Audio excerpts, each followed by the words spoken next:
கோனேரிப்பட்டி பிரிவில் கருப்பு பொங்கல் வைத்து நல்லதங்கால் அணைக்கு நிலம் கொடுத்த விவசாயிகள் ஆர்ப்பாட்டம். திருப்பூர் மாவட்டம் தாராபுரத்தை அடுத்துள்ள பொன்னிவாடி கிராமத்தில் உள்ள நல்லதங்கால் ஓடை நீர்த்தேக்க அணைக்கு நிலம் கொடுத்த விவசாயிகளுக்கு முழு இழப்பீடு கேட்டு 151 நாட்களாக போராட்டத்தில் ஈடுபட்டு வருகின்றனர்.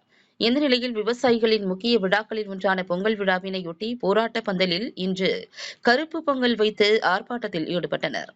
இதுகுறித்து தமிழக விவசாயிகள் பாதுகாப்பு சங்கத்தின் நிறுவன தலைவர் ஈசன் முருகசாமி கூறுகையில், நல்லதங்கால் அணை கட்டுவதற்கு சுமார் 720 ஏக்கர் நிலம் சுமார் 120 பேரிடம் இருந்து கையகப்படுத்தப்பட்டது. இதற்கு இழப்பீடாக மானாவாரி பூமி ஏக்கர் 9,000, தோட்ட பூமி ஏக்கர் 27,000 வழங்கப்படும் என அப்போது அறிவிக்கப்பட்டது. இது மிகவும் குறைவாக இருந்ததால் விவசாயிகள் ஆட்சேபனை தெரிவித்து கூடுதல் தொகை கேட்டு நீதிமன்றத்தில் மனு தாக்கல் செய்தனர். நீதிமன்றம் விவசாயிகளின் மனுவை விசாரித்து முழு இழப்பீட்டுத் தொகை வழங்க வேண்டும் என பொதுப்பணித்துறை அதிகாரிகளுக்கு உத்தரவிட்டது. ஆனால் 20 ஆண்டுகள் கடந்தும் விவசாயிகளுக்கு உரிய முழு இழப்பீட்டுத் தொகை வழங்கவில்லை.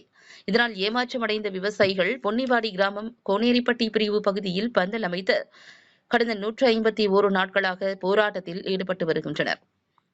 விவசாயிகளின் முக்கிய நாளான பொங்கல் விழாவினையொட்டி போராட்ட பந்தலில் நல்லதங்கால் ஓடை அணைக்கு நிலம் கொடுத்த விவசாயிகள் கருப்பு பொங்கல் வைத்து தமிழக அரசின் கவனத்தை ஈர்க்கும் வகையில் ஆர்ப்பாட்டம் நடத்தியுள்ளோம்.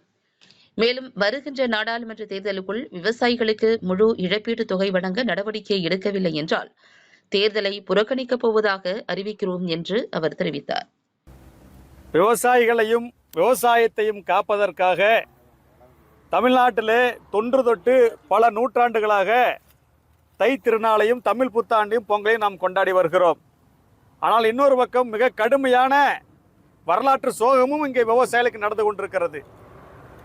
திருப்பூர் மாவட்டம் தாராபுரம் வட்டம் பொன்னிவாடி கிராமத்தில் நல்லதங்கால் அணை கட்டுவதற்காக 23 ஆண்டுகளுக்கு முன்பு எடுக்கப்பட்ட நிலங்களுக்கு இன்னும் இழப்பீடு வழங்கப்படாமலே உள்ளது. மிக மிக குறைவான இழப்பீடு வழங்கப்பட்ட போதும் அதையும் கூட நீதிமன்றம் அதிகரித்து வழங்கிவிட்டதாக சொல்லி சற்றும் மனசாட்சி இல்லாமல் தாராபுரம் வருவாய் கோட்டாட்சியர் அவர்கள் மேல்முறையீட்டுக்கு சென்றிருக்கிறார். இழப்பீடும் வழங்கல. மேல்முறையீட்டு போனதுக்கு அப்புறம் சட்டப்படி 50% இழப்பீடு எல்லா விவசாயிகளுக்கும் வழங்கணும், அதையும் வழங்கல. தீர்ப்பு சொல்லி 5 வருஷம் கழிச்சு மேல்முறையீட்டுக்கு போயிருக்கிறாங்க. அப்படின்னா வருவாய் நிர்வாகம் என்பது விவசாயிகளுக்கு இழப்பீடு வழங்கக்கூடாது என்ற அடிப்படை நோக்கத்தில் செயல்பட்டு கொண்டிருக்கிறது என்பது தெளிவாக தெரிகிறது.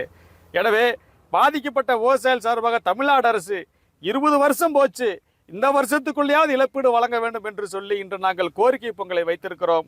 இந்த கோரிக்கையை ஏற்றுக்கொண்டு தமிழ்நாடு அரசு விரைந்து பாதிக்கப்பட்ட விவசாயிகளுக்கு முழுமையான இழப்பீட்டை வழங்க வேண்டும்.